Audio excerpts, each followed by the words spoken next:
Welcome back, Naomi Bloom, as well as John Payne rejoining us. All right, before we switch gears to livestock, we did not touch on corn in Brazil. Watching closely, the planting pace and possibility of the safrinha corn crop there. Have we seen any adjustments from private estimates on corn, Naomi? Well, we've seen the numbers come down just a little bit, and the USDA already did acknowledge that the first crop corn in Brazil is not great. Now, remember, that's only 25% of their total expected production, and the USDA has brought that number down. We're trading right now near 127 million metric tons. Last year, Brazil grew 137 million metric ton crop. The thing to remember, as we know, safrinha is the 75% of their total production, but their demand is expected to be closer to 131.5 million metric tons between what they need for domestic use and export. And they're already saying production is going to be at 127. So it's not going to meet demand. So if there are weather issues with the safrinha crop, the market has not yet traded it. The market will be free to trade it. And it might be some good news for U.S. farmers. We might see an uptick in exports because, again, that safrinha crop is what the world relies on in August and September when the U.S. corn crop isn't quite yet ready. So I want to really be watching that safrinha corn crop and the weather down in Brazil. John, you think none of that is priced into the market at this point? No, not given where the funds are. I think at this point, what she's you got to pay attention to it. I think the problem with it on a rally would be they're going to buy from Argentina. Argentina's got supply now, and they're going to be able to supply anything Brazil doesn't need. And then also China. I think a big part of their demand productions are priced into what's going to China. Can China buy from Ukraine? Can they buy it elsewhere? I think at this point, for us, the United States, we're going to have to figure out a way to use supply and within our industries to get out of this. I don't think exports are going to be it. So at this point, that is happening. We got massive crush margins here on the hogs, and cattle feeding margins have gotten better, although feeder's a little high relative to the live.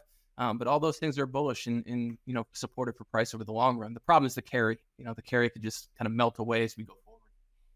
Naomi, estimated cattle slaughter improved this week to 118,000 head. That was on Wednesday, still below the 30, or still below, well below last year. Also, the week-to-date total, that was up from last week, but still behind last year. When you look at these trends right now, is it all weather related?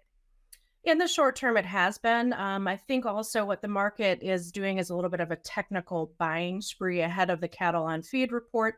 And then also with the big annual production report on January 31st, the market is having a recovery bounce. So when we get these reports, when we see what the numbers say, we'll either have a reason and a justification to have a true 50% correction rally higher and see front month cattle futures get back up near 180, or it's going to be a reason to see the market sell off. So there's a lot of important information coming out for the cattle market in the very short term. And of course, yes, keeping an eye on production numbers, keeping an eye on where our domestic demand lies, along with our exports as well. But one thing I would caution is that whatever kind of a recovery bounce and rally we see from here, I feel like it's going to be an opportunity for producers to be doing some hedging. I kind of feel like those bigger prices that we had are still in the past. But if we can get the recovery rally here, take advantage of it. Yeah, and we're having this discussion actually before the cattle on feed report came out this week. But when you look at that inventory report coming up at the end of the month, John, you think that could be a big bullish report? Yeah, I mean, I think at this point, that's the story, especially in the feeder markets. From what I hear, 4-weight calves, 5-weight calves, I mean, they're not limit bid, but there's strong demand for replacements.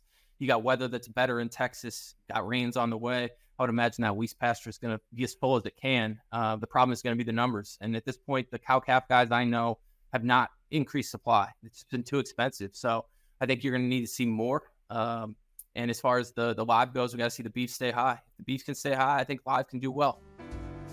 All right. Thank you both for joining us. We need to take a quick break, and then Tractor Tales is next.